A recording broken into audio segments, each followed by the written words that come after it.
Hello everyone, welcome है आप सभी का आपके अपने ही चैनल तरो वाटिका में।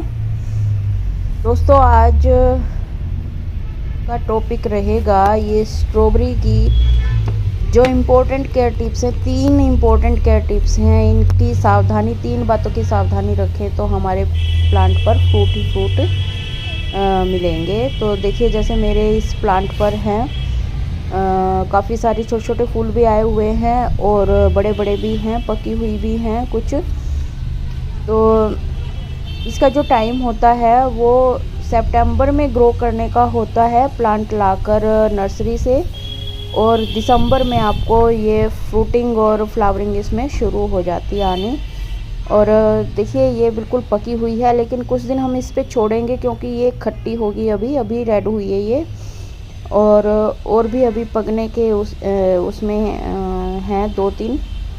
तो जब 3-4 इकट्ठी हो जाएंगी रेड कलर की, तब इनकी हार्वेस्टिंग करेंगे।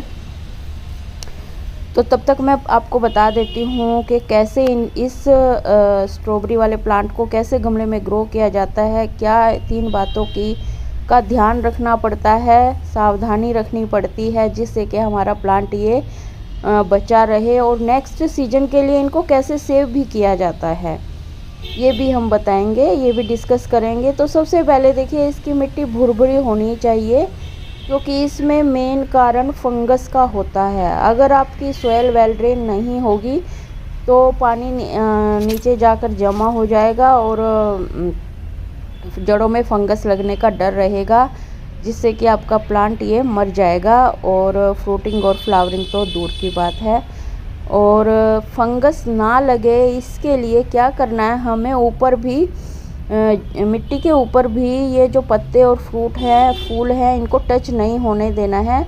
जो ये फूल होते हैं इनको क्राउन पार्ट बोला जाता है, ये मिट्टी के टच में, कांटेक्ट में नहीं आने चाहिए। अगर ये मिट्टी के कांटेक्ट में आ गए स्ट्रॉबेरी भी और पत्ते भी, तो वो फंगस लग जाती है वहाँ पर। ये देखिए, मैंने भी ऐसे किया हुआ है जुगाड़ इसका, ताकि जो ये फ्रूटिंग वाले स्टेम हैं वो सारी ये जो परखची सी है इनके ऊपर आ जाए, नीचे मिट्टी पे कुछ भी टच ना हो। और ये देखिए कितनी इसमें और भी शुरू हुई है फ्रूटिंग होनी। और आपने देखा होगा जो प्रोफेशनल तरीके से ज़मीन पर खेती करते हैं इनकी स्ट्रॉबेरी की, वो एक पॉलीथीन से बिछाते हैं जिसमें प्लांट ऊपर रहता है और मिट्टी के ऊपर पूरा पॉलीथीन रहता है। इससे क्या होता है कि ये जो पत्ते और फ्रूट है, फल हैं, ये मिट्टी के टच में नहीं आते हैं। और इसमें पानी जब देना है जब आपको सॉइल सूखी हुई लगे बिल्कुल, ये नहीं कि आप इसको पानी से भरे रखो। पानी से भरे रखोगे तब भी ये प्लांट गल जाता है। और ये देखें कि इसमें अब तो सर्दियां हैं, 10-10 दिन हो जाते हैं पानी दिए हुए, और ये बिल्कुल ठंड का प्लांट है। ज़्यादा ओपन में रख के ही इसके ऊपर कोई मतलब शेड नहीं होनी चाहिए, ओपन में रखकर ही इसकी अच्छी मतलब डेवलपमेंट होती है। और ये तो थी फंगस से बचाव के लिए हमें क्या करना चाहिए। नंबर 2 है, जब आप इसको लेकर आते हैं तो इसको ऐसी जगह पर रखना चाहिए जहाँ पर धूप पूरे दिन की लगे, इसको खुली जगह पर। तो इसमें फ्रूटिंग और फ्लावरिंग ज़्यादा से ज़्यादा होगी। और जब इसको रीपोर्ट किया जाता है, ये तो था दूसरा नंबर। तीसरा नंबर था, जब इसको रीपोर्ट किया जाता है तो इसमें क्या क्या डालना है। तो देखिए, एक तो फंजीसाइड डालना है। अगर आपके पास फंजीसाइड है तो ठीक है, नहीं तो हल्दी की 1 चम्मच आप इसमें डाल सकते हैं। ज़्यादा डीप पोट की ज़रूरत नहीं है, बस ये जो बोट टाइप हमारे गमले होते हैं इन्हीं में ही ये लग जाती है, इनकी डीप ज़्यादा रूट नहीं जाती हैं।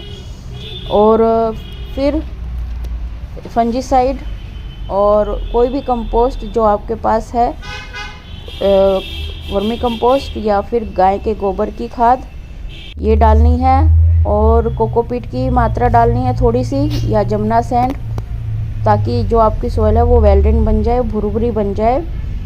और इसके अलावा बीच बीच में आप बोन मिल भी डाल सकते हैं थोड़ी सी।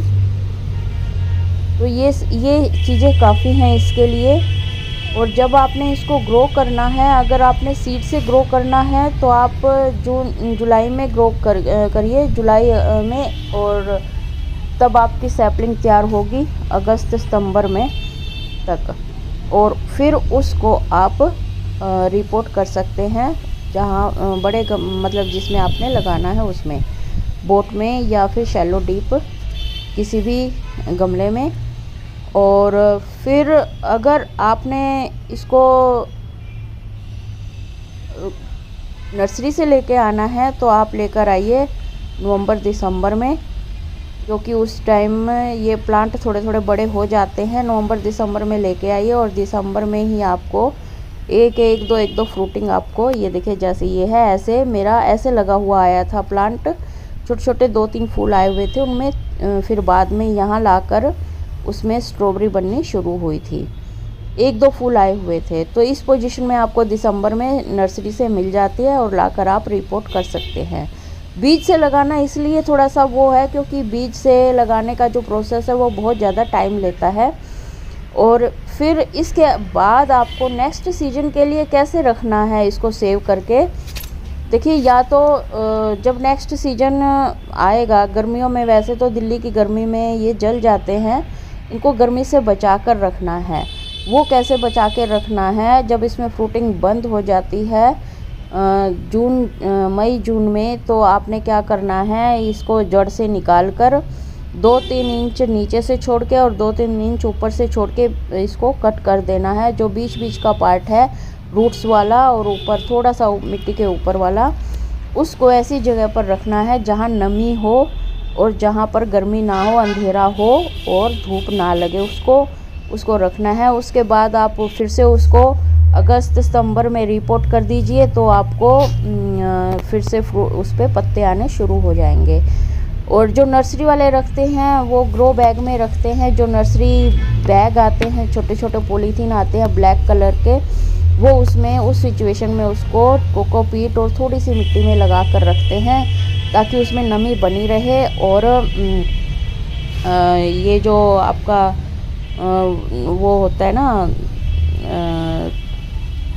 जिसमें सीडलिंग वगैरह रखते हैं, उसमें ये रखते हैं गर्मी से बचाव के लिए, सीधी धूप उनके ऊपर नहीं पड़ती है। तो इस तरह से वो अपने जो प्लांट्स हैं उनको नेक्स्ट सीजन के लिए पुराने प्लांट्स में से ही बचा कर रखते हैं ताकि उनके लिए थोड़ा सा प्रोफेशनल तरीके से भी उनके मतलब पैसों की बचत हो जाती है, बार बार नए खरीदने नहीं पड़ते, पुराने प्लांट में से ही वो ले लेते हैं। और पोटाश का यूज कर सकते हैं आप, अधिक पोटाशियम के लिए बोन मील का यूज कर सकते हैं, अधिक फ्रूटिंग के लिए लिक्विड फर्टिलाइज़र डाल सकते हैं। 1-1 महीने के बाद इसमें बनाना पील फर्टिलाइज़र डाल दीजिए लिक्विड, और 1-1 महीने बाद आप 1.5 महीने बाद कोई भी कंपोस्ट डाल दीजिए। इस तरह आप इसकी केयर करेंगे। और कोई भी इंसेक्ट वैसे तो लगता नहीं है, लेकिन लगे भी तो नहीं, ऑयल का स्प्रे कर दीजिए, क्योंकि ये खाने फ्रूट है तो इसमें ऑर्गेनिक ही यूज कीजिए ताकि हमारी हेल्थ के लिए भी सही रहे। और इस तरह से अगर आप इसकी केयर करेंगे तो आपके पास सालों साल बना रहेगा ये प्लांट, और आपको नेक्स्ट टाइम में 1 से 2 से 3 आपको प्लांट तैयार मिलेंगे। तो इसी के साथ ही वीडियो का एंड करते हैं। आई होप आपको स्ट्रॉबेरी वाले प्लांट को कैसे ग्रो किया जाता है पॉट में समझ आ गया होगा, और आप भी लगा कर देखिए। बहुत ही अच्छा प्लांट है, बहुत ज़्यादा केयर की ज़रूरत नहीं है इसको, लेकिन स्ट्रॉबेरी लगी हुई बहुत अच्छी लगती है। भले ही हमें 4-5 स्ट्रॉबेरी मिले एक टाइम में, लेकिन देखने में बहुत अच्छा लगता है ये प्लांट, एक अलग ही तरह का एक्सपीरियंस है। फिर मिलते हैं नई वीडियो में, तब तक के लिए बाय बाय, टेक केयर।